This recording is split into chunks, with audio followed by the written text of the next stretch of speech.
Good afternoon, listeners. You're listening to Argyle News, and this is live. On today's show, a disappointing Christmas for Argyle, who fall to 7th in the league after a failure to win in their last 3 matches. I'm joined today by Evening Herald writer Tom Sleeman and Sky Sports News presenter Stuart Kemp. Good afternoon, Sam. Good afternoon, listeners. Good afternoon, Sam. Good afternoon, listeners. So, Tom, I'll start with you. What do you reckon about the recent dip in form for Argyle? Where's it gone wrong? I believe largely it's down to defensive frailties. The injuries of Peter Hartley and Curtis Nelson have been detrimental to our season so far. In the 2 games without the pairing, we've conceded 4 goals, and before that we'd only conceded 8 goals in 14 games. It's a great point there. At the Newport game, I think leadership was missed. I think you'd agree there. Oxford, unfortunately for young Aaron Bentley, who we'll come on to talk about more later, he was unfortunately sent off and sort of lost his cool really. But I think we've got to start talking off. I think Argyle really have played the same team over many matches this season, heavily reliant on Reid and Alessandra. They've got 19 league goals between them. Bobby Reid's chipped in with a few, obviously Hartley from set pieces, but is it time that Sheridan looks into the transfer window and looks to really add depth to his squad? Stuart? Oh, it's a big time of the year really this, like you say, with the transfer window. It's an opportunity to go and add a bit of depth to the squad, like you say, other than Reid, Alessandra and Hartley, as you say, who's been missing. These games have really taken their toll over Christmas on the side, and there's just not been a lot. It's been very disappointing to see the drop in form, other than that Dagenham win just before Christmas. I think it's, three games without a win now. Yeah, exactly. It's such an important time of the year. I think you can say Christmas with the 3 games that come so quickly. If you win those 3 games, it changes your season. And unfortunately for Argyle, without able to pick up a win, it seems that it just sort of changes the year. I don't know what you think. Certainly does. I do think in the January transfer window, Argyle need to bring more depth into their squad. As you say, they've been heavily reliant on Alessandra and Reid, and they need someone to also help and chip in with goals. Unfortunately, the likes of Jason Banton and Marvin Morgan aren't the kind of players that are going to do that. No, exactly. I think we were talking before, and Morgan and Banton between them have got 1 goal. Is it time maybe for them to leave? I think we can say Banton did single-handedly probably keep us in the division a few years back now, but when they play, I just don't think they seem to have the gut fight that's needed from a team if you want to go and get promoted. No, look, I mean, if you're going to go anywhere in this league, you've got to rely on your squad. It's not just about 2 or 3 players, and as you say, what Bantam done in the past, it's obviously impressive when he also kept us up almost, but single-handedly, should I say. But it's just not been good enough, and I think it's time that Sheridan has a good look at his squad. He's had that heavy run over Christmas, and he needs to reevaluate where he sees some of these players. They got to play for the club, and if they're not willing to put a shift in, then I really think that it's time that maybe they do move on from these options. It's a very good point. I think the midfield is where Argyle may feel that this season may let them down. I think last season, with obviously captain then Conor Hourhan has gone left to Barnsley, no real objections. He was a good player. Argyle will have to accept some money for players every now and then, but they haven't replaced the goals from midfield. They certainly haven't replaced the goals that he scored. Between their midfield this season, their central midfield pairing has only scored 1 goal, and that was Dominic Blizzard at Luton. Also at the same time, their wingers haven't chipped in. We're having to play largely with wing backs now in the forms of Kellett and McHugh and Mella, largely because only apart from Bobby Reid, who's chipped in 3 goals this season, Nathan Thomas, Bantam, when he's been given the opportunity, simply haven't performed. No, exactly. It's another area of the pitch where Argyle seem to struggle in depth. I think really, once we start getting a few injuries that's cost us over Christmas, it does seem to cost Argyle. Looking through the Christmas period, Newport was a disappointing game. I think we've touched on there. They just missed experience. Didn't really create any chances on that game, and would be disappointed to come away with nothing against a team that they would really have liked to win. I think it sums up Argyle when they really are struggling to win against teams in and around them, and picking up points against the teams lower down doesn't always come costly at the end of the season. An Oxford game, Aaron Bentley sending off. Any questions, any queries with that one? Well, from where I was sat, it was a blatant red card. The lad came in too late. Admittedly, the Oxford player did make a meal of the challenge, but at the end of the day, Bentley didn't win the ball and he only took the player. rightful sending off quite rightly. That was always going to cost Argyle from the beginning, but I think Sheridan in that game was criticised for not bringing on subs for large parts of the game, but there's a problem with rotation. I think sometimes you can look at the bench at Argyle and you can't quite see where there's going to be someone coming off the bench that can really make a difference.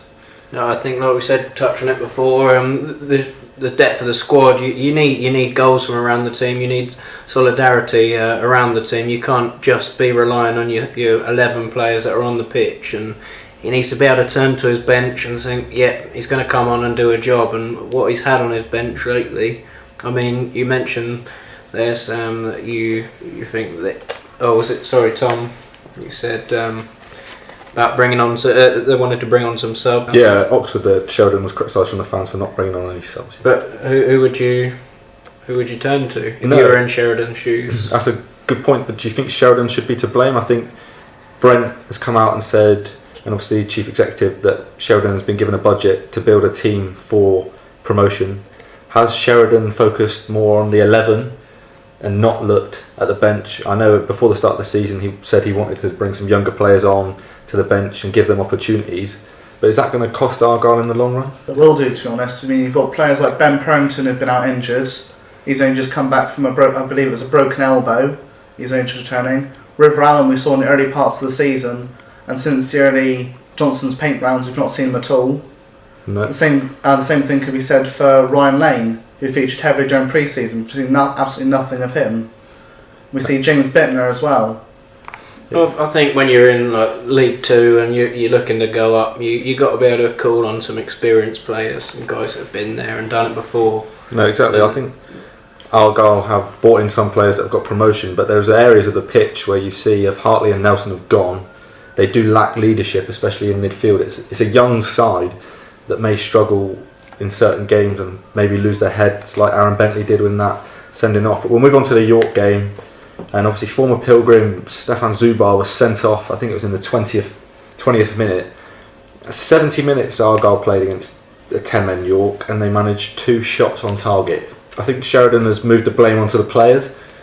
Should the players take the blame for that? Is something gone wrong somewhere with the tactics? Have they been sent out a different way? Well, I think that when it's a case of you get on a run of bad results and the confidence gets down, as Argyle have been over Christmas. We mentioned not one since that game against Dagenham, and maybe just a bit of the blame game comes in, as you say, and the confidence comes down and it reflects in the performance. And Sheridan himself, he actually described the performance as pathetic on Saturday.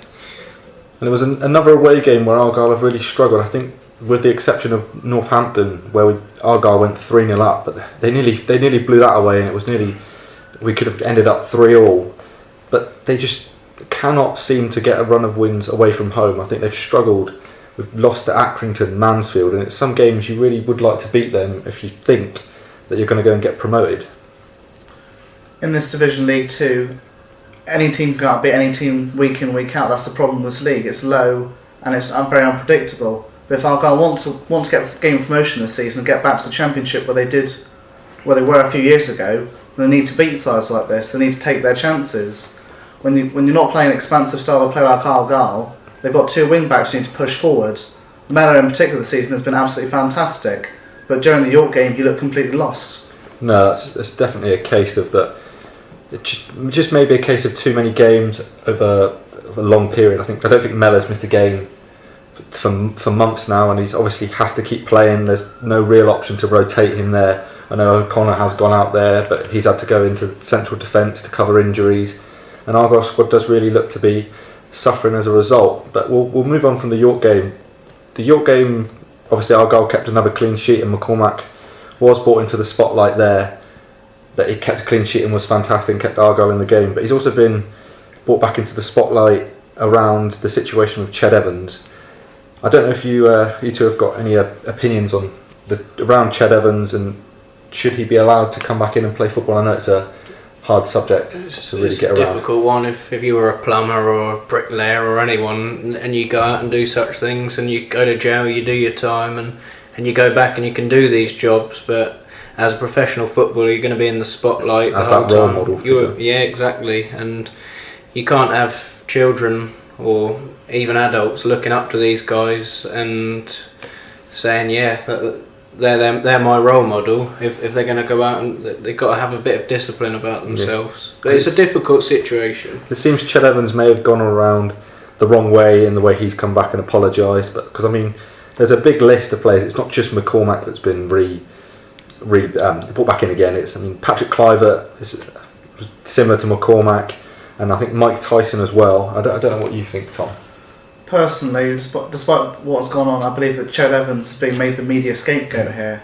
You've got someone who's just come out of prison, wants to get back into work, but the media for all is blown out of the water. There was possible moves to Barnsley, and now Oldham are possibly being shut down. I believe that once Ched Evans get back into football, nothing will be said. It's the same with Luke McCormack. He's only been brought back into the spotlight now. There's another scapegoat being brought in. Lee Hughes, I think he's moved clubs. He was another one from Oldham, wasn't he? Yeah. Oldham took him on after he had a hit and run incident, and whilst he was at West Bromwich Albion, and obviously he served his time and was allowed to go and play for Oldham. So the argument is there that, as Tom says, it's been blown out the water perhaps by the media, and he should be able to go back to his job. Well, thanks very much, gentlemen. And listeners, we'll tune in again next time, and that was Argyle News Live.